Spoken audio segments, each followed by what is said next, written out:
Hello, my name is Leslie Cavey. I'm a retired GP and I am also a trustee and the chair of the charity PoTS UK, which is the UK charity that supports patients affected by postural tachycardia syndrome.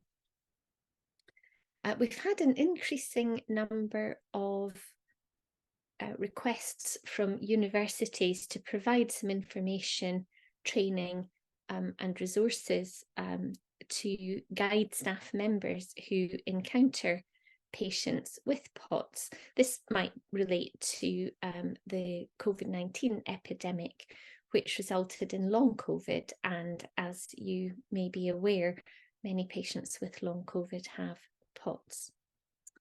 So I'm just going to share some slides with you.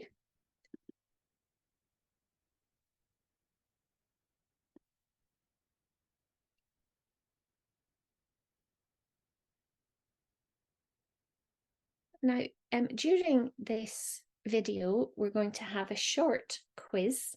So it would be helpful if you could either have a piece of paper and a pen ready, or maybe just record answers to 10 questions on your mobile phone or your computer, whatever you've got handy. I'll talk a little about what PoTS is, medical conditions associated with PoTS, how it's diagnosed and treated. We'll talk about other resources available for yourselves or your students, a short case presentation, and then finish up with the quiz answers.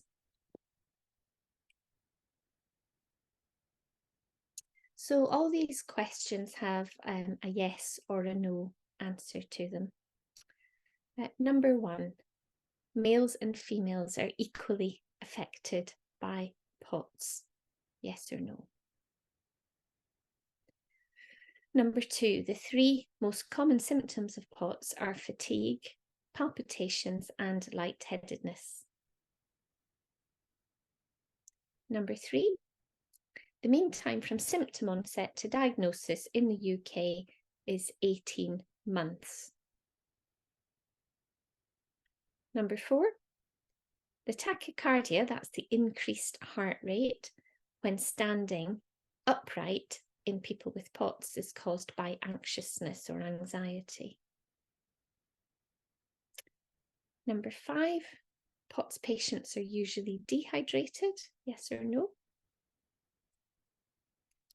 Number 6, all patients with PoTS experience syncope, which is fainting.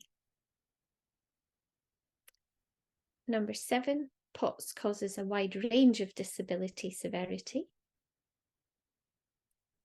Number 8, all patients with PoTS benefit from exercise. Number 9, all patients with PoTS require a minimum of 12 grams of salt per day. Number 10, a tilt table test is necessary or required to diagnose postural tachycardia syndrome. Yes or no? So we'll cover the answers to these at the very end of the session. So what is PoTS and what is dysautonomia? This is a term that's often used in conjunction with PoTS. So dysautonomia is another word for autonomic dysfunction. And what that means is that the autonomic nervous system in the body is not working properly. The autonomic nervous system controls all these bodily functions that you don't actually have to think about to get them to work. And this involves the sympathetic or fight and flight nervous system and the parasympathetic or rest and digest system, which often counteract and balance each other out. So the autonomic nervous system, for example, controls the muscle function within the pupil in the eye. It controls our breathing. It controls our digestive system. It controls sweating. It controls the kidney system. And amongst other things, it also controls the heart function and blood vessel function, which results in changes in blood pressure. Now, when the control of the heart and blood vessels is malfunctioning, it often causes a symptom called orthostatic intolerance. And orthostatic intolerance means that symptoms that develop when the patient is upright and they improve when the patient is lying down flat. And there are a number of syndromes that involve orthostatic intolerance as a symptom in relation to malfunctions of the autonomic nervous system. One of these is vasovagal syncope, where there's a drop in blood pressure and often a drop in the heart rate, and this often results in fainting.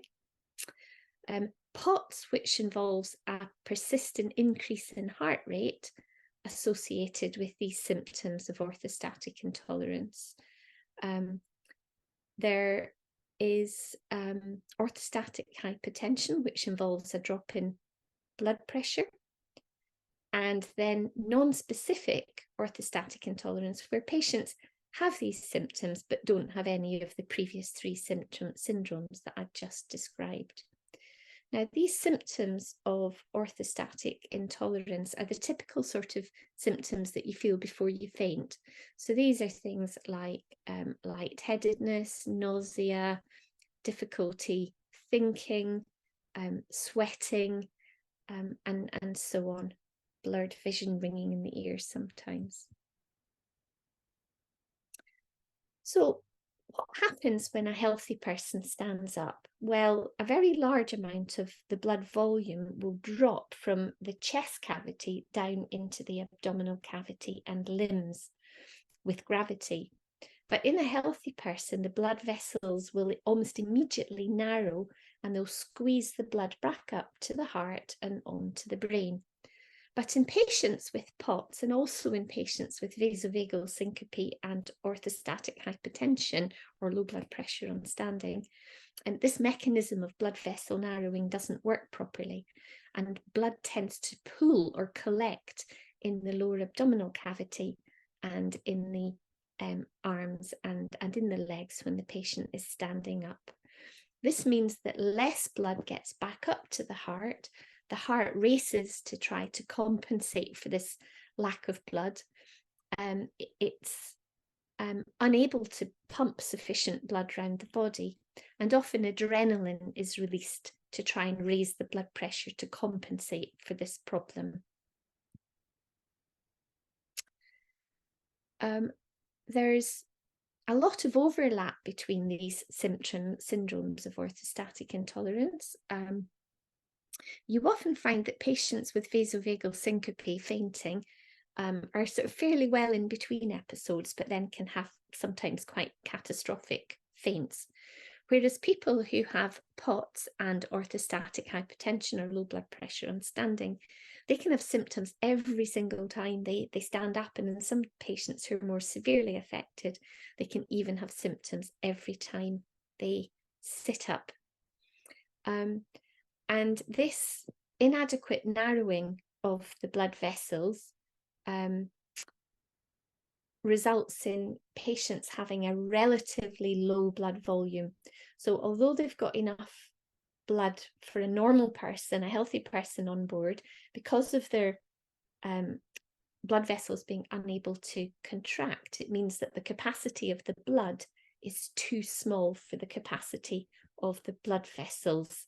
And this means that patients develop very similar symptoms in these conditions. So in PoTS, the commonest ones are lightheadedness, fatigue, and fast palpitations.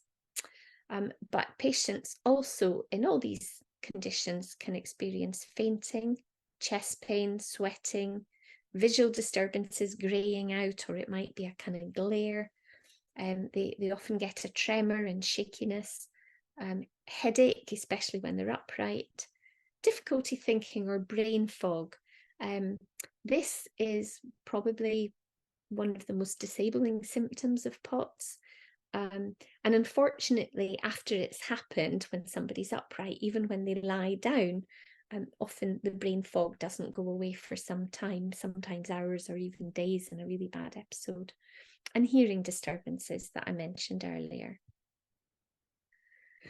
PoTS is sometimes called an invisible disease because many of the patients actually look very well, but can be very disabled by their symptoms. It's estimated to affect about 0.2% of the population, but it's more common in younger women, especially in sort of late teens and early 20s, and it's much more common in women compared to men.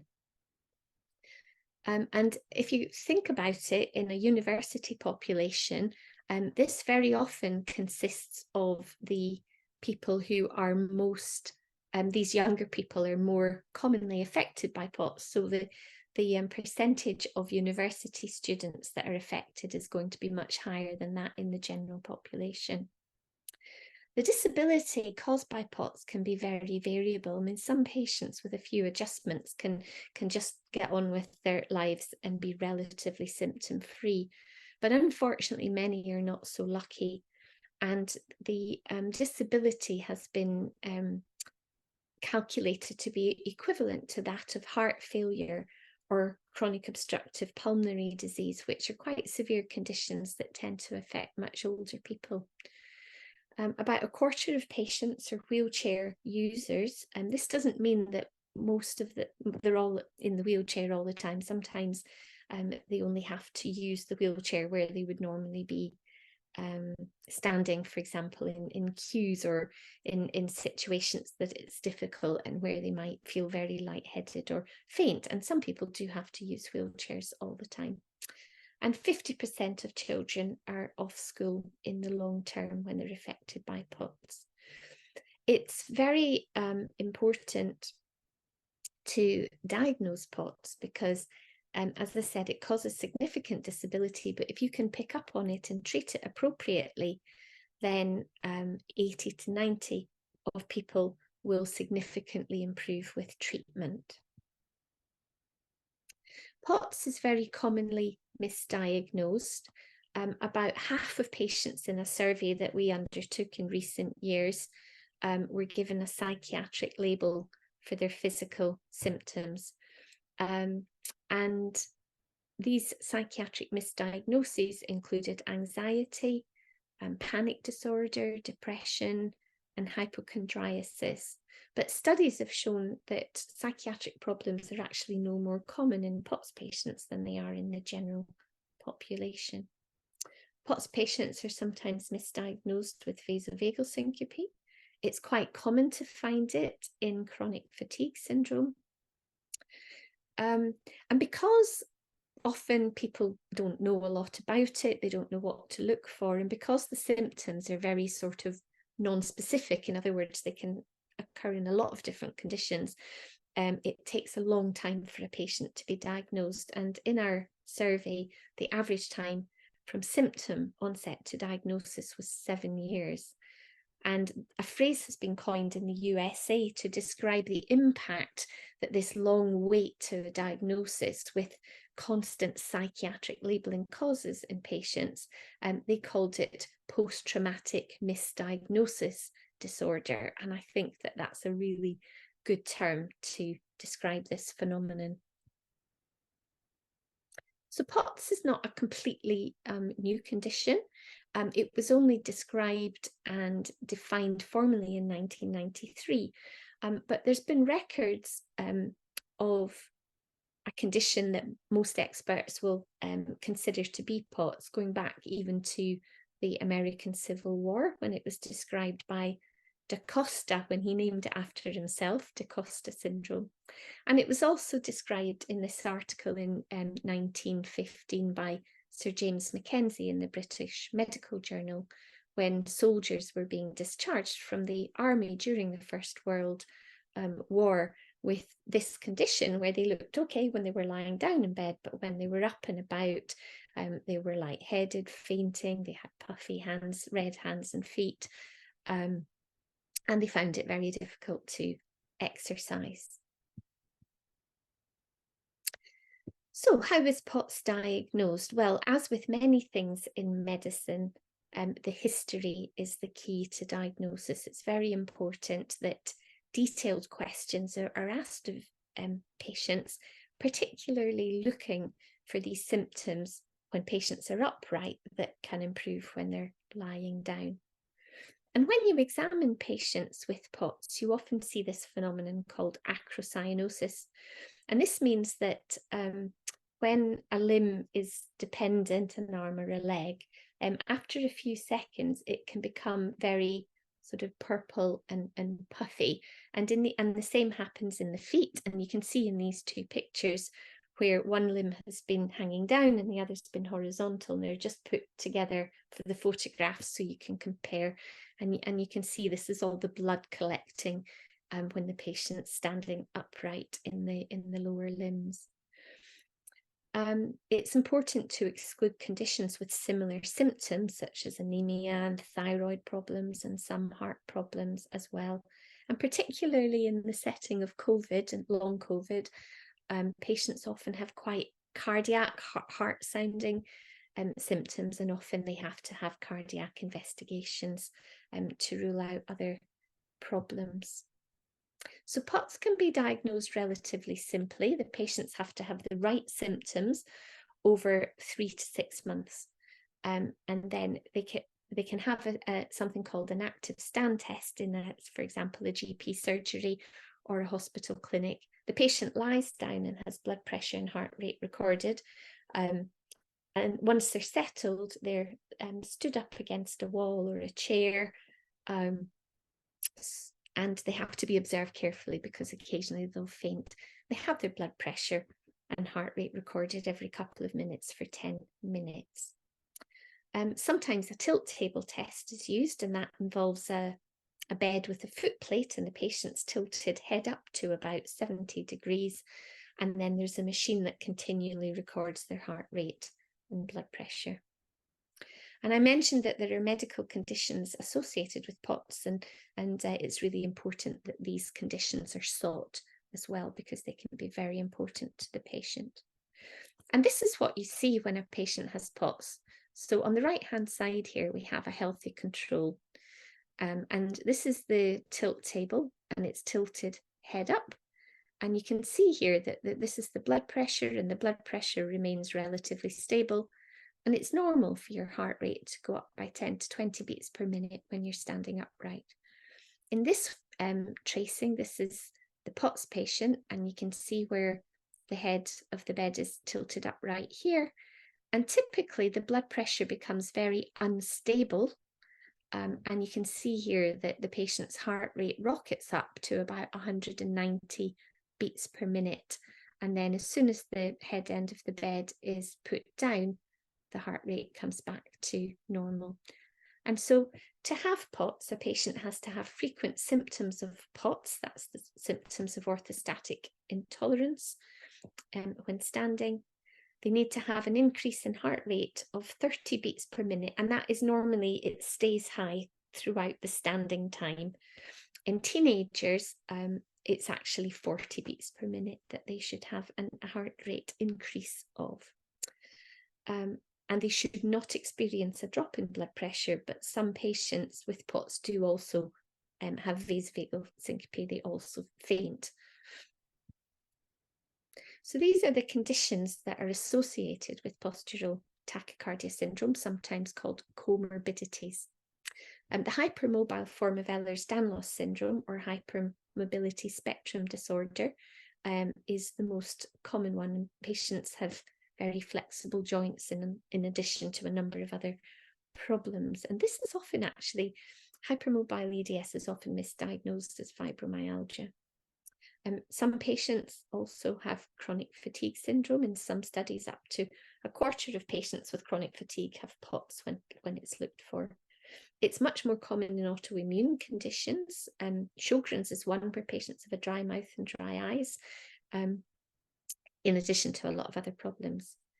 And PoTS is also associated with mast cell activation syndrome, or activation disorder, where patients have multiple allergic phenomena. And it's very commonly seen after a viral infection, for example, Epstein-Barr virus, which is also known as glandular fever. And more recently, we have seen it quite commonly following COVID-19 infection as part of long COVID. There's also been case reports in conjunction with Lyme disease, multiple sclerosis, and something called mitochondrial disease, an inherited disorder. But this appears to be less common than the others that I've mentioned. So regarding hypermobility and PoTS, we conducted a study in 2015, and we asked how many of our members, of the charity, patient members, were hypermobile, and we found that about half of them had hypermobility or the hypermobile form of Ehlers-Danlos syndrome, which is also an inherited condition. And this is the hypermobile form of EDS. As I said, it's inherited, so there's often a family history of people who are similarly affected. Patients have very hypermobile, flexible joints. They're often dancers, or they like to do sort of circus tricks, gymnastics, but they often have painful, dislocating, easily sprained joints, and chronic widespread pain. They often have multiple allergies, severe gut problems, a bit like irritable bowel syndrome, daily fatigue, a weak pelvic floor. They often have stress incontinence, wetting themselves on laughing or coughing, which is common after people have children, but in this condition, they can have it without actually having children. Frequent migraines, poor sleep, anxiety, very stretchy skin with poor healing and bruising, and either low blood pressure or PoTS. And very often these patients are diagnosed with medically unexplained symptoms. So why is it so important to detect these associated conditions? Well, very often these patients are very symptomatic, and they experience a lot of disability, and they're much more complex patients. Sometimes, as I mentioned before, it's genetic, it's inherited, and so sometimes these patients who are struggling themselves can often be carers for either parents or their children too. And it does open up other opportunities, therapeutic opportunities, if you're able to detect these. And furthermore, clinicians and support services need to be able to coordinate complex care around these patients. So how do you treat PoTS? Well, a lot of the treatments for PoTS are very similar to those of vasovagal syncope and orthostatic hypotension, low blood pressure on standing. And the aims of treatment in PoTS are to reduce the triggers that make people symptomatic, narrow these blood vessels, expand the blood volume, and reduce that increase in heart rate. And it can be necessary to take several approaches simultaneously. It's important that patients should work out what their triggers are, and try to avoid these where it's possible. Sometimes medication can actually worsen patients' symptoms. Drugs, for example, that lower blood pressure or increase heart rate. Prolonged standing, and in some cases prolonged sitting, can trigger symptoms.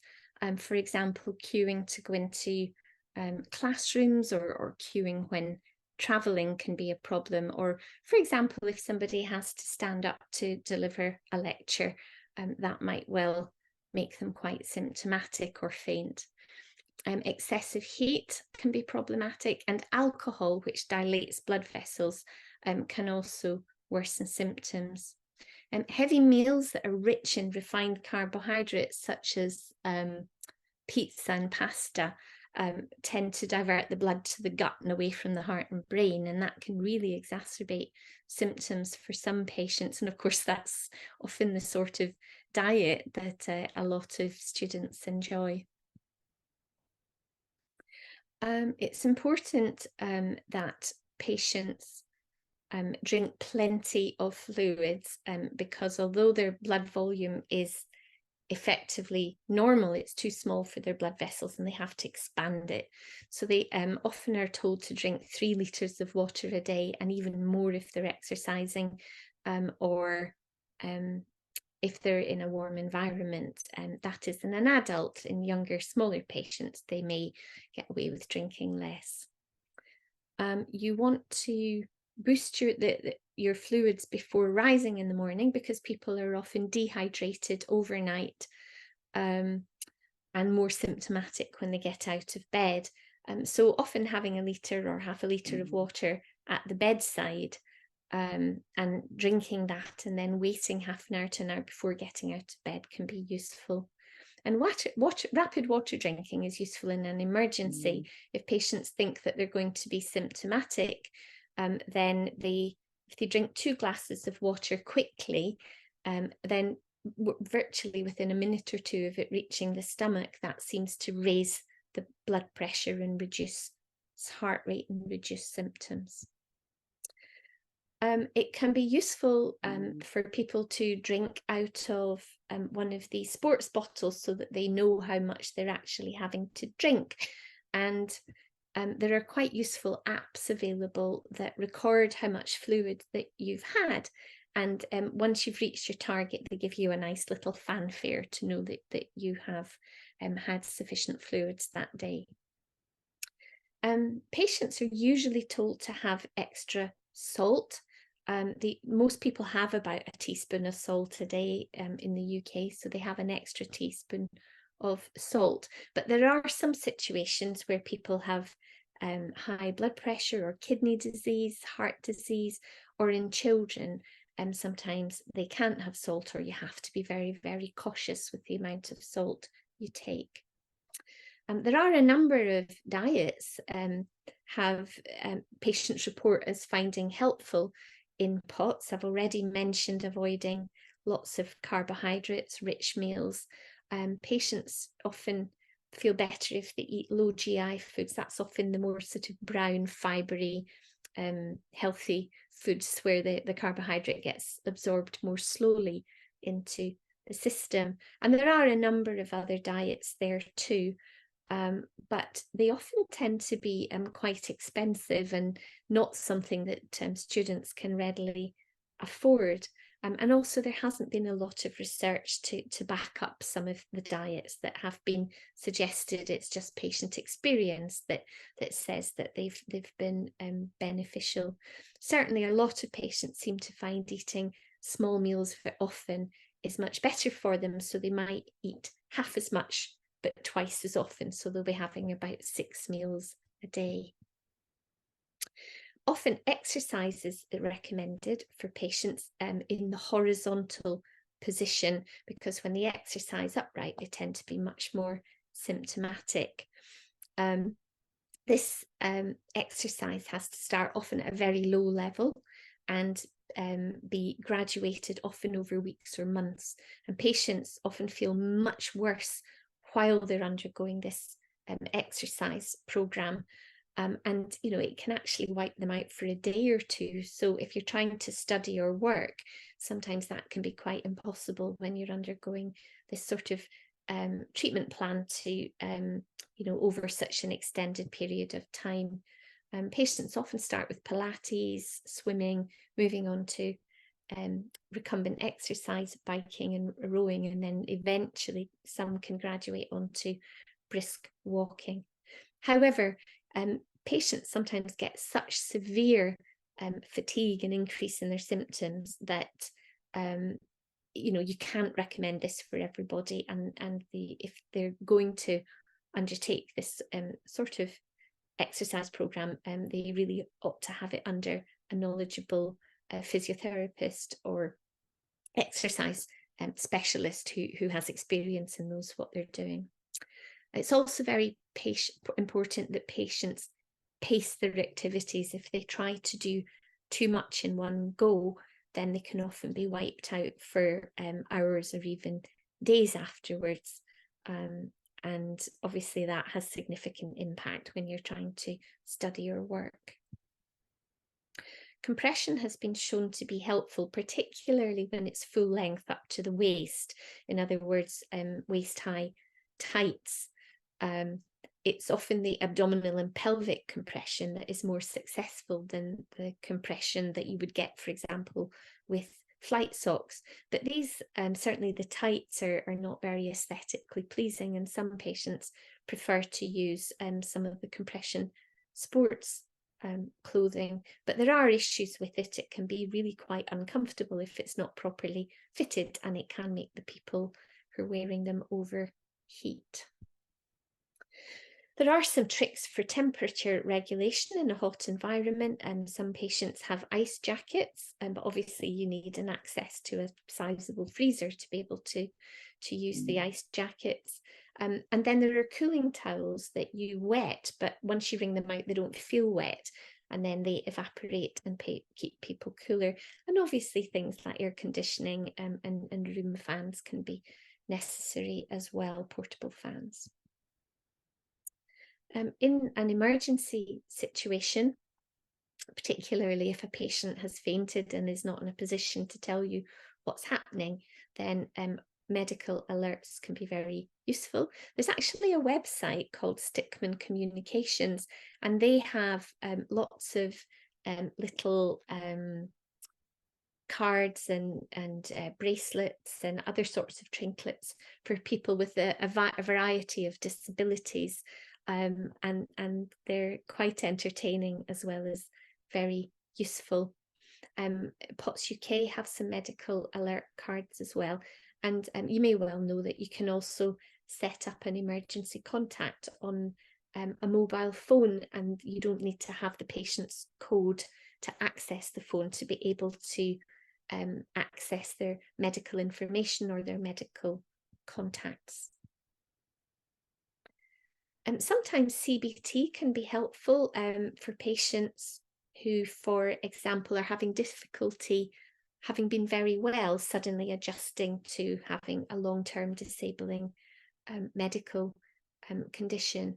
And also psychological therapies can be useful for people who've got very scary symptoms. Symptoms of PoTS can be very frightening when you've got palpitations, chest pain, or you can black out with very little warning. And so sometimes CBT can help people to manage the impact of these sorts of symptoms. But of course, if somebody is being referred to a psychologist, you've got to remember that they may have undergone years of inappropriate psychiatric or psychological labelling. So you would need to explain the rationale behind it, and that you're not saying the patient's mad.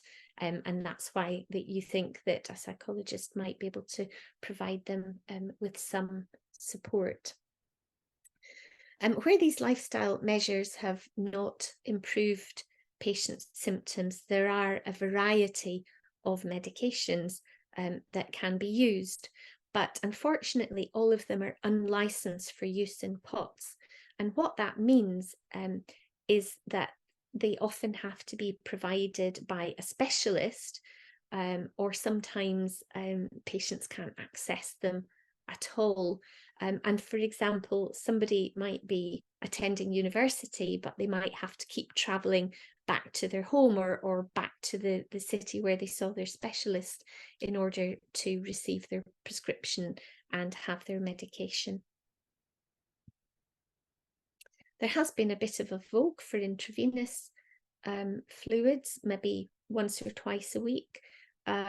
There's not much science behind this, but it's certainly very useful in emergency situations where patients are dehydrated, for example, with food poisoning, or in the early stages of pregnancy when people are vomiting. Sometimes GPs can manage milder PoTS, but when patients are more severely affected, they may need to find a specialist with an interest in PoTS.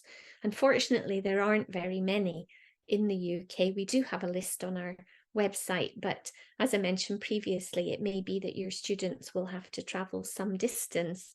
Most of the centres, although there's one or two throughout the country, the larger centres are actually in London, and we do have people, for example, travelling from Scotland to London just to be able to access a specialist.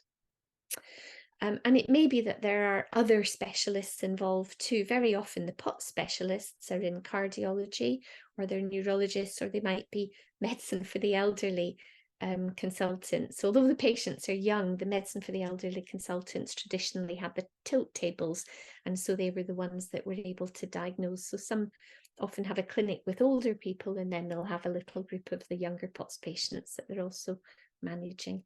And then patients often have joint issues. They need to see rheumatology, allergy specialists, gut specialists, psychologists, specialist exercise physiologists, physiotherapists, occupational therapists, and much more. And you know, if you're a new student at university and you're trying to sort of manage this new student life, and then you have to keep disappearing off and managing all these different appointments, that can be quite a challenge as well. So here are some other resources, both for you and your students. First of all, we have the PoTS UK website. We have a variety of sections there. For example, the lifestyle changes. Working with PoTS is a leaflet for employers as well. Pregnancy in PoTS. We have a section which includes education, going to school or university with PoTS, disability help, travel, self-management, mental health, medication, and so on. We have a variety of leaflets that can be downloaded. The two that I just want to point out here are we have a fairly brief 16-page booklet that summarises just about everything you need to know about PoTS. And we also have a one-page GP guide, which can be quite useful if you just want a short overview of PoTS.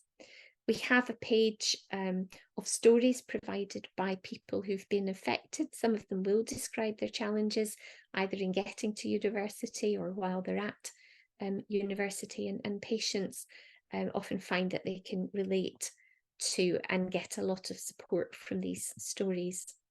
On our website, we do have an accessibility button, which will help people, for example, with visual problems and dyslexia. We have a YouTube channel, and there are a variety of webinars that have been recorded and lectures. And these are both for patients who are affected by PoTS and for healthcare professionals as well. And we have a variety of social media platforms as well. We've got Facebook, Twitter, and Instagram, and so on. Last year, we set up some peer support groups, and we now have a programme running throughout the country. We have mostly groups by region. They're all online, and they're run by at least 2 people who are affected by PoTS. They're not for medical advice, they are for peer support. And we do have specific groups as well. For example, for older teenagers, we have a group for parents of people who are affected by PoTS, and we have a men's group as well. We do run patient events from time to time, about every couple of years, and these have an educational component, but we also like to introduce a sort of relaxation and self-care component to them as well. They're usually run over a weekend. There are other charities with information that will help you to support your patients. For example, the hypermobility charities, there's one here and one here, and the mast cell action, that's for the people who have the allergies. Travel can be very difficult for your students who are affected by PoTS, and patients often are treated quite badly on public transport and, for example, in airports. And this was just one example where somebody had to use a wheelchair to get through all the queuing, and the airline staff didn't feel that she needed support because she didn't look disabled.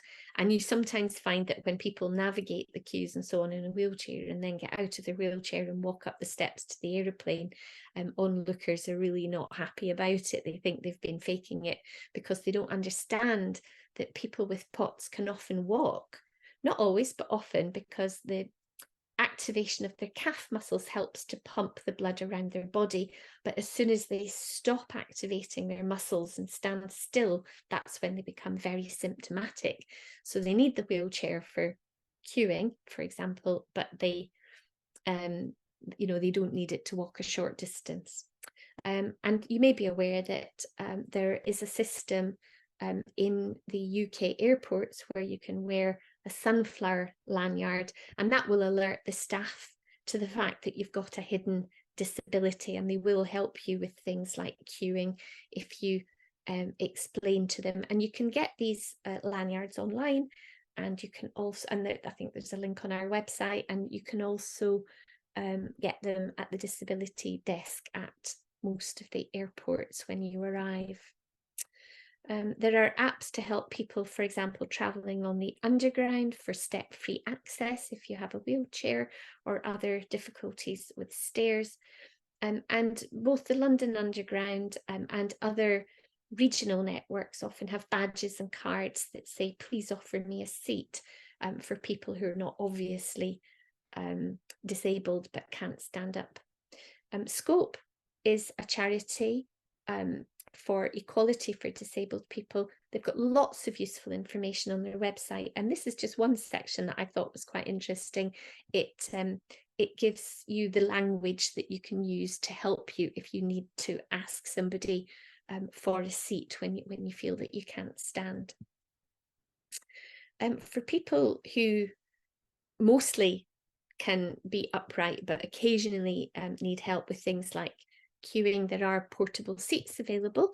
These tiny little ones for emergencies will fit in your pocket, and these are some that we have on our website. They're not really, they were originally built as walking sticks, but the ones we've got are shorter so that people can properly sit down, and these fit into little bags, and they can be carried around and pulled out quite quickly if somebody does need a seat.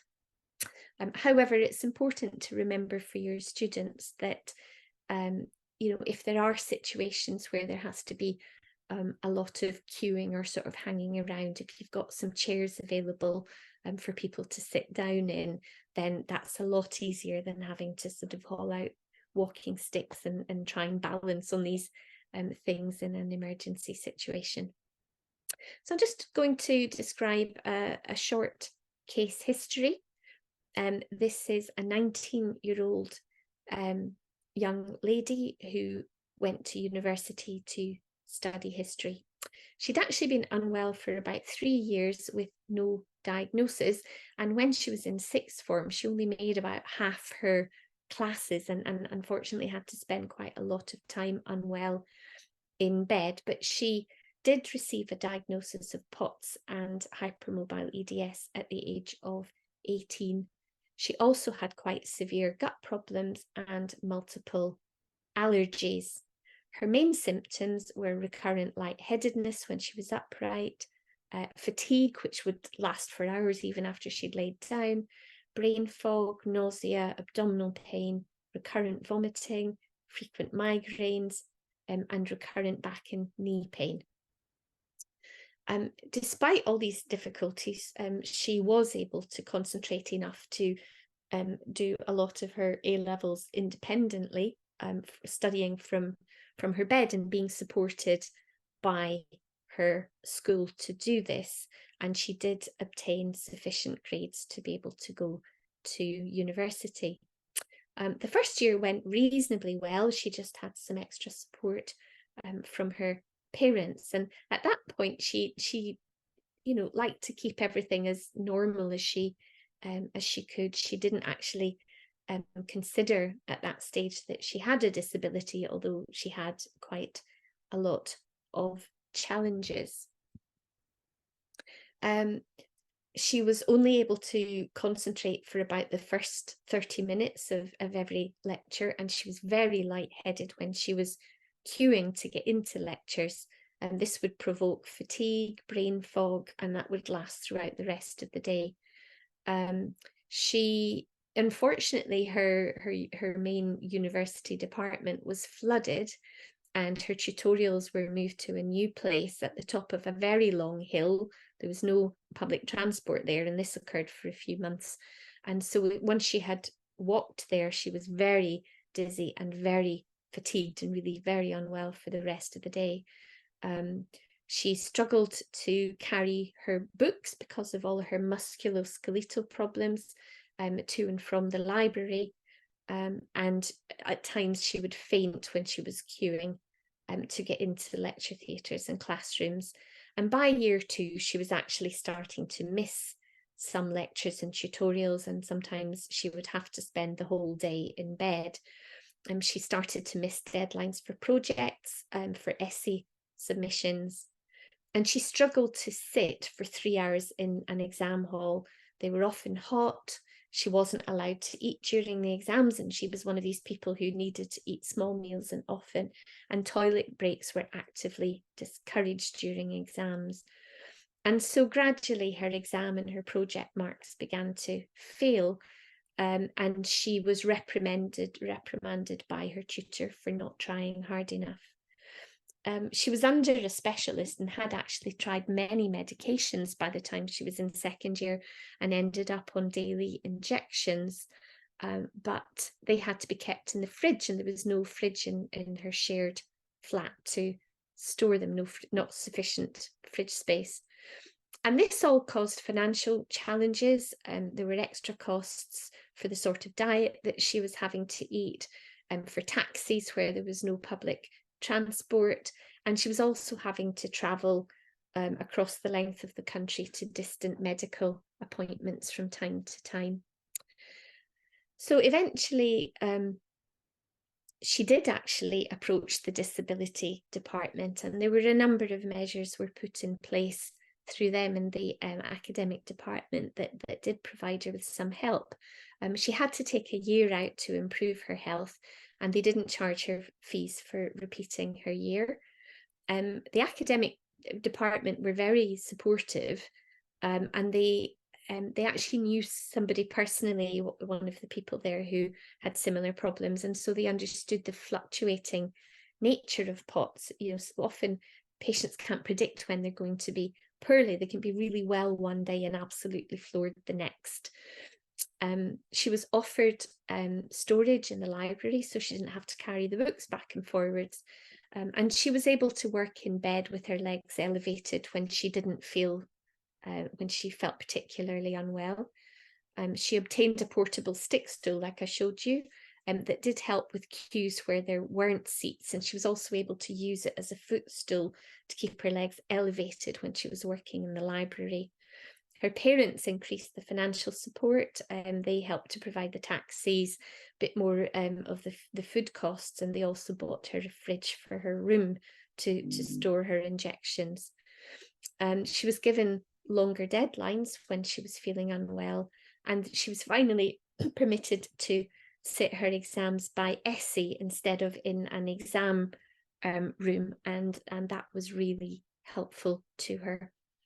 And finally, once she obtained her degree, she unexpectedly received a letter from the academic department congratulating on her final degree result, and recognising that this was a considerable achievement in view of the additional challenges that she had throughout university.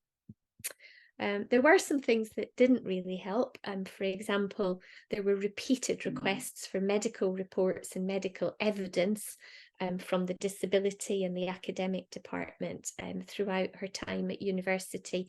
And those both had a time implication in constantly having to arrange these, and a cost implication because you do often have to pay for these medical reports. No extra financial support was actually suggested to her by the university.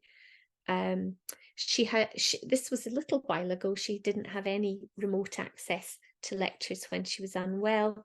And unfortunately, there was a breach of confidentiality regarding her health issues by one of the university staff, and that caused her to have trust issues when divulging confidential information. So just to round up now, the answers to these questions that we showed you at the beginning of this session. So number one, males and females are equally affected by PoTS. The answer to that is no, that it is much more common in women, and in particular, it's much more common in younger women. The three most common symptoms of PoTS are fatigue, palpitations, and lightheadedness. The answer to that is yes. The mean time from symptom onset to diagnosis in the UK is 18 months. No, the answer to that is 7 years. And of course, that can be a whole secondary school education, or that can be, a whole university career. So, it's really important that patients are picked up and directed to get a diagnosis and treatment at the earliest opportunity. The increase in heart rate when standing is caused by anxiety. The answer to that is no. Patients are usually dehydrated. No, they're not dehydrated. They have a low blood volume in relation to the capacity of their blood vessels, and therefore they have to drink very regularly. And obviously that causes issues with accessing fluids and also frequent toilet breaks. All patients with PoTS experience fainting. This is causes a lot of confusion amongst healthcare professionals as well as the general public. A lot of people think you do have to faint to have PoTS, but it's not true. Only just over half of patients actually faint, but many patients nearly faint with their PoTS. And in fact, some patients have not been given the diagnosis of PoTS when they should have, because they didn't actually faint. PoTS causes a wide range of disability severity. Yes, it can be minimal, but many patients are actually quite severely impacted by their symptoms. All patients benefit from exercise. The answer to that is that many do, but not all of them. And some patients have to be very careful with an exercise regime, which has to be very gradual because they can be so unwell after exercise. All patients require a minimum of 12 grams of salt a day. The answer is no, most do, but in some it's contraindicated. And a tilt table is required to diagnose PoTS. No, it's not. Again, this is a misconception amongst many healthcare professionals. It can be diagnosed with a stand test, but unfortunately many people are sent to quite distant places, or sometimes can't access the diagnosis at all because it's not easy to access a tilt table. They can be useful in some situations, but not everybody needs one to get diagnosed.